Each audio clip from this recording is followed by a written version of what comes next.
welcome to the temple. Today I'm going to talk about the 7 powers of Mary Magdalene. I'm going to read an excerpt from her gospel, which is where we get the 7 powers from, and then I'm going to discuss each one very briefly in a more modern context. I do hope to do separate videos in depth on each of the powers, but I think it would be too long for one video to go in depth on them all. So the 7 powers of Mary Magdalene we first meet actually in the Bible. There's a passage in one of the Gospels in there that says, Mary Magdalene, out of whom 7 demons were cast. And that's all that's said. And this kind of went on to help prop up the false idea that Mary Magdalene was a prostitute or a sinful woman. Then when we got access to Mary's own gospel, it was first printed in the 1950s, but it was found in the late 1800s on a market stall in Cairo, I believe. When we get access to Mary's gospel, she talks about 7 powers that she overcomes in order to reach enlightenment, higher states of consciousness. So I think it's quite clear that the Bible was kind of twisting and misrepresenting and dumbing down these 7 powers, because if we read these 7 powers and we sit and we think about them and we apply them to our own lives, we can see that they are a roadmap for our own spiritual advancement. They are a way that we can reach our divine self so that we can remain fully human, just as Mary Magdalene did. She walked on this earth, she was very much embodied, she very much did the hard work here on Mother Earth, but she did that while she was attaining and while she reached these higher states of consciousness, these higher states of understanding, these higher vibrations of love, of peace, of compassion. And she was able to then embody that on the earth and spread that out with everyone that she came across. So she is reaching her fully human state and her fully divine state, and we can do the same if we follow this roadmap of hers. So I'm going to read from the gospel, just a short excerpt, so you can, if you haven't heard her gospel, you can see how these were discussed in her gospel, and then I'm going to talk about them in a more modern context, so it's easier for us to understand. The gospel is actually missing a big chunk in the middle. So it kind of, when we come to the powers, it's kind of midway through explaining some of them, and then it goes on to repeat the names of them. So thankfully a lot of information that was written down in biblical times, it was repeated because it was from the oral tradition where things were repeated to help people remember. So thankfully it goes on to repeat all of them, so we know all 7 of them. The first form is darkness, the second is desire, the third is ignorance, the fourth is zeal for death, the 5th is the realm of the flesh, the 6th is the foolish wisdom of the flesh, and the 7th is the wisdom of the wrathful person. These are the 7 powers of wrath. They interrogated the soul. Where are you coming from, human killer? Where are you going, space conqueror? The soul replied, saying, what binds me has been slain, and what surrounds me has been destroyed, and my desire has been brought to an end, and ignorance has died. So those are the 7 powers that Mary overcame. And in another section of that gospel, there's just a sentence that says, when the soul is conversing with these 7 powers, or the 7 states of ego, we might want to say, there's a part that says, you saw me but you didn't know me, you mistook the garment that I wore as my true self. So this side of us that we live on the outside, where our ego really drives us to pick up certain beliefs or characteristics, or the clothes we wear, how we style our hair, all things like that, where we can look at that on a person and think we know that person, but that's really just the shell. So the soul is saying that the ego looked at itself basically and thought it was, the true self. It was the one in charge, but it was mistaken. And we mistake our outer self, our programmed and conditioned thoughts and opinions for our true soul seed at the core of us. So there's so much wisdom, just even in this small gospel, in the fragments that we have that remain of this gospel. But they are kind of abstract and a bit more difficult to understand. So I really like the Mary Magdalene Oracle by Megan Watterson, because she breaks down each of the 7 powers in a much more modern way so that we can understand them and apply them to our modern lives. So for Megan Watterson, the first power is darkness. And we all know what it feels like when darkness overcomes us. Depression, when we forget to be grateful for the small things, when we lose hope. But within that darkness, when we reach those parts of ourselves where we want to give up, we become apathetic, there is wisdom there, because we see how far we're willing to go down. We see how far we're willing to let the ego take us down. And if we really look into that darkness and we really try to understand what's driving it, why do we really feel like there's no hope? What has gotten us to this dark place in the first place? We can start to see perhaps areas of our life that need to change, people who need to leave our life, situations that we need to leave. And we can understand our own propensity to wallow, to become apathetic, and really sitting with that and thinking about what has gotten us there and how can we begin to change that, what things do we need to change. That's when we start to overcome the power of darkness, because we learn to bring love and compassion to it, to recognize how we feel and why we feel that way, but to also realize that we're in control and we need to take control to bring ourselves out of that darkness. So again, there's so much more that we could go into, but that's the first power briefly, is darkness, and where we can begin to try to overcome that power. So the second power is named desire in the gospel, and Megan Watterson interprets that as clinging. So with desire and with clinging, it's the things we think we want, even sometimes the things we think we need, but it's usually actually the ego that wants these things. And this is when we chase after things we think we want, we get them, we're not happy. These are things that we wholeheartedly do want and we don't get them. And it seems like life falls apart. We think, why would this happen? Why would my deity, my God, why would they forsake me and not allow me to have this thing that would make me so happy? And this is clinging. This is the clinging of the ego. And these emotions that come up with any of these powers, they are there for us to feel and to experience and to learn how to handle and to transmute. Because we have a choice always whether to stay in negativity or turn it to positivity.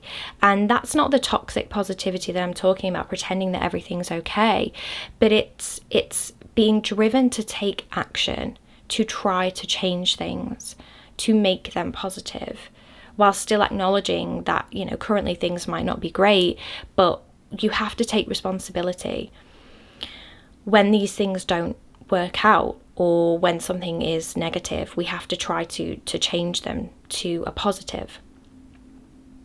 But when we have this clinging, this is when we wallow in self-pity, in sadness. And it's okay to feel the emotions that come up when things we want don't work out or we don't get them.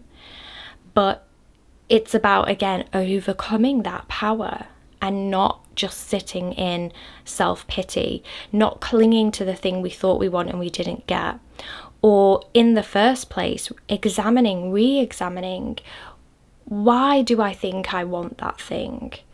Why am I pursuing a certain lifestyle? Why am I drinking so much? Why am I eating so much? Why am I spending so much? That it's the things that the ego wants, that it tells us we need and we want them. And it's this clinging, and it's being able to let that go. Sometimes before it ends up hurting us, and sometimes it's after we've been hurt by that thing, by either chasing it and getting it and not being happy, or not getting it in the first place, and releasing that. So that's the second power, is desire and clinging, and learning how to measure our desires. What do we really need? What do we really want when we get to the core self through the layers of ego? And also learning how to manage our emotions when we don't get the thing that we wanted, and learning not to cling to them, but to let them go and move on. The third power is listed as ignorance in the gospel, and Megan Watterson interprets this as humility is my greatest strength. So ignorance, we can say there's a good side to ignorance. If we recognize that we are ignorant, it means that we are open to learning. It means that we can see that maybe we've been overzealous with something and we need to rethink that. But this idea where Megan Watterson takes it, humility is my greatest strength, it's realizing the ignorance that we have. So that passage that I recounted about the soul saying, you saw me, but you didn't recognize me because you mistook the garment I wore for my true self. So ignorance is basking in the ego. It's basking in looking around at the world and pretending everything's okay, and saying that, well, I'm just going to stay in my bubble of love and light, and that's going to change the world. That's ignorance. That's not how it works. Ignorance is mistaking your outward egoic form for your true self. And ignorance I've heard referred to as ignorance, because we ignore the truth. And a lot of the time, a lot of ignorance is willful, because we all, in this world that we live in right now, with the access to information that we have, we all, or most of us, have the opportunity to find the truth. There are very few instances where facts are not actually available to us. So ignorance can be collective, and it can be personal, about the self as well, not being willing to actually look at ourselves, look inside and see, where can I make improvements? Where am I letting my ego drive me? Where am I thinking that I'm the most important person in this conversation, not listening to others? And ignorance of the facts of the world as well. The fourth power is zeal for death in the gospel, and Megan Watterson turns this around to I am beloved. Zeal for death it's what makes us not want to bother. It's what makes us give up. It's what makes us stay in bed, scrolling on our phones. It's what makes us apathetic. And it's the shadow side of ourself that is trying to protect us, but is actually slowly destructing and destroying us, trying to return us to that womb space, that dark, chaotic void where, it's full of potential, but it's safe in there, because our ego can't be hurt when it's in the womb. We can't be hurt. We can't go through, humiliation, disappointment, sadness, pain. When we're in the womb, we're safe, and it's full of potential in there. And this is the zeal for death, is wanting to return to that mother's womb, that safe space. And Megan Watterson has done an amazing thing here with the I am beloved, and realizing that we are so beloved, that we are so cared for, that it matters that we are here. And whether that's, connecting to God, to Jesus, to Mary Magdalene, to another deity that you might want to work with, And just realizing that you have intrinsic worth and intrinsic value, and you are beloved of the great infinite intelligence of the universe, suddenly puts into perspective the idea that you wouldn't want to be here anymore, that you would want to give up. And I'm not talking about necessarily suicidal thoughts. I'm talking more about just that kind of, we don't fulfill our potential in all the ways that a human can fulfill their potential, whether it's in business, whether it's being the best parent we can be, whether it's our potential in our spiritual path, you know, that side of us that just gives up, that's just like, you know, counting the days, just glad when each day is over, you know.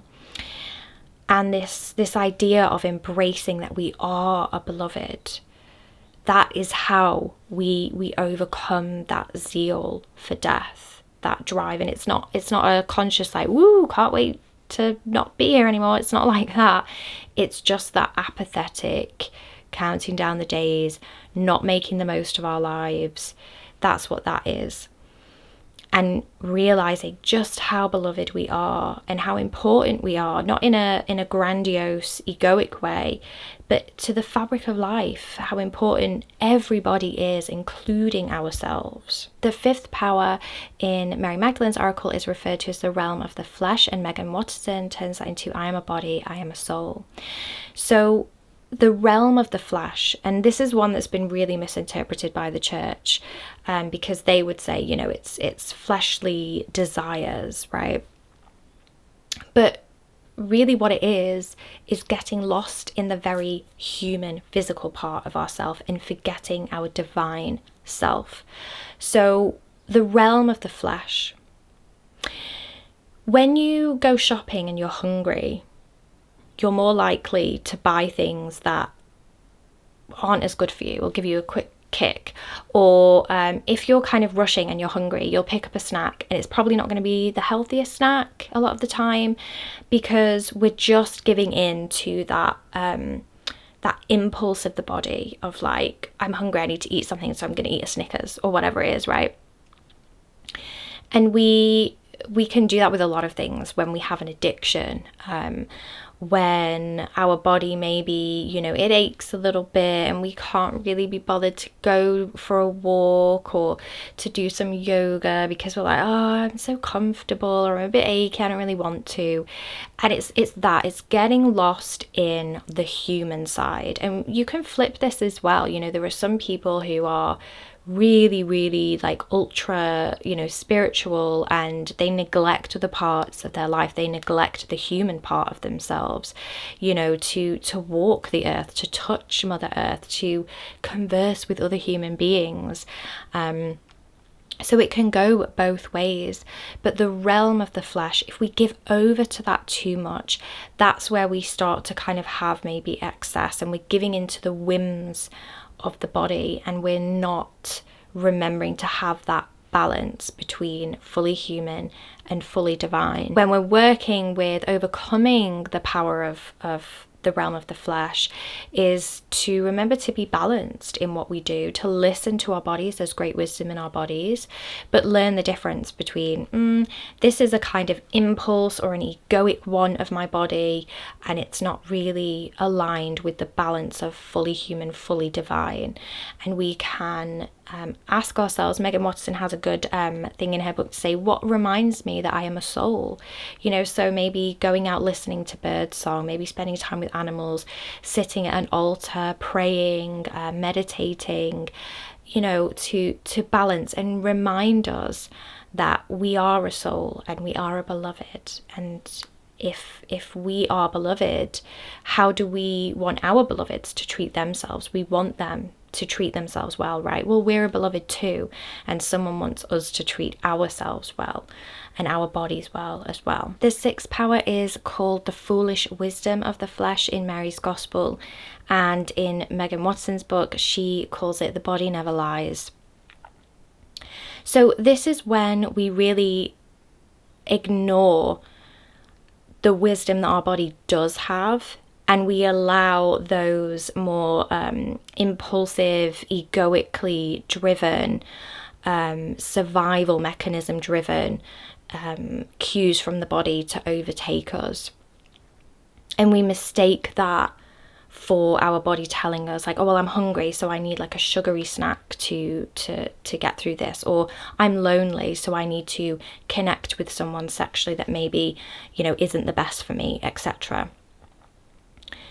So this is when we have the difference, when we're ignoring the true wisdom of our body and giving in to the other cues of our body. And the way that we overcome this is to reconnect with our body. You know, a lot of the time, like, we just take it for granted that our body's there, and we don't really cultivate a relationship with it. So especially the parts inside of us that we can't see. So a lot of the time I will work on kind of womb connection and yoni connection, because this is really a part of me that, you know, societally there's a lot of negativity attached to those areas of a woman's body. It's a part of my body that is very integral to who I am and how I exist on this earth, but I can't see it. I'm not connected to it. And instead of bemoaning you know, the fact that I have a menstrual cycle and I have a period every month and it's painful and it's this and it's that, it's listening to that and saying, okay, what's going on with you? Why are we having like heavy periods? Why are we having painful periods? And working with my body to understand it better. So I might do things like eat better food so that I have less painful, less bloated, inflammatory periods. I might remember to rest and relax and allow my body to release so that I have a less difficult period. And just connecting. And it can be with any part of the body, just connecting with the body, feeling, how are you feeling? Why are you feeling that way? Really listening, stopping and listening and asking, is there anything that you need? Is there anything you need to tell me? The body-mind connection, there's a lot more research on that now. And we do have a greater connection, or we can have a greater connection with our body than perhaps we've ever really known. Probably our ancient ancestors knew that, but we've lost that wisdom. But we can regain that. So the foolish wisdom of the flesh is ignoring those cues that we get from our body that we should listen to, and just running with the cues that our ego picks up on, and that we just kind of want to instantly fulfill that desire, you know? The seventh power is wrath or anger. And of course, anger can be very helpful. It can be motivating and keeping us alive. If we feel we're under threat, we can get this kind of like sacred rage, you know, that will come up and will protect us and help us fight for injustice, fight for people who can't fight for themselves. And it can also be motivating for ourselves. So if we're angry with a situation, you know, it can make us feel like, I'm just so sick of this. I just want things to change, and it can be a motivating force. But anger, when it is not measured, when it is not measured with wisdom, when it is just wrathful, when it's revenge, when it's vindictive, you know, that side of anger, when it's the ego perhaps coming out and spreading anger onto others because we've been mistreated, so we start to mistreat people. That kind of anger is never good, and it never leads to anything productive, to anything helpful. But within that anger, there is always a message, there is always a lesson. So it's about not trying to suppress that anger. It's about recognizing the feeling of anger, accepting that that is what is happening, but taking a step back, just learning to put that initial barrier down. And this takes time. Anger's a really, really powerful emotion, but learning to put that kind of barrier just down and just say, okay, I'm feeling angry. You know, go punch a pillow, scream into a pillow, whatever you need to do safely to get that adrenaline rush out of the body. But then to ask, what's behind that anger? What is truly behind that anger? You know, my partner once said to me, it's never okay for one person to shout at another person, you know. And I think there are circumstances where we might say that might be appropriate, but, you know, 99% of the time, most of our angry outbursts are not really justified. You know, we don't have to meet someone with anger, because whatever we put out there comes back to us. You know, if you shout at someone, you can expect to be shouted at, and that just perpetuates, you know. So with wrath, it's about learning what is behind the anger. Why am I really feeling this way? Because there is a message there. And then working on that, you know. If you're not happy because of the situation you're in, you need to change the situation. If you're angry because you feel humiliated, why do you feel humiliated? You know, does it really matter what somebody else's opinion is of you? If you're getting in touch with your core soul self and you know the truth. So, you know, this is all, it's really, really deep work. And I hope that you can see there that there is a very clear roadmap for us to work on, but that it is deep work. You know, this isn't stuff that is going to happen over, you know, a week or a month or something like that. It's a lifelong practice. And this is what Mary Magdalene did. And I think when we read in her gospel, you know, that she had this conversation with these states of ego and her soul overcame them. It can sound like it's really quick and it's really easy. But usually, you know, scriptural writing of this style, it's not meant to necessarily convey 100% reality. It's conveying a message in a poetic way or a concise way so that we can garner the wisdom from it and then take that forward. So the 7 powers of Mary Magdalene are very powerful if we can understand them and if we can work to overcome them. I hope that was illuminating for you. Let me know if you have any questions. I do want to go through them each in more detail eventually, but I'm going to leave it there for now. And thank you so much for joining me in the temple today. Many blessings.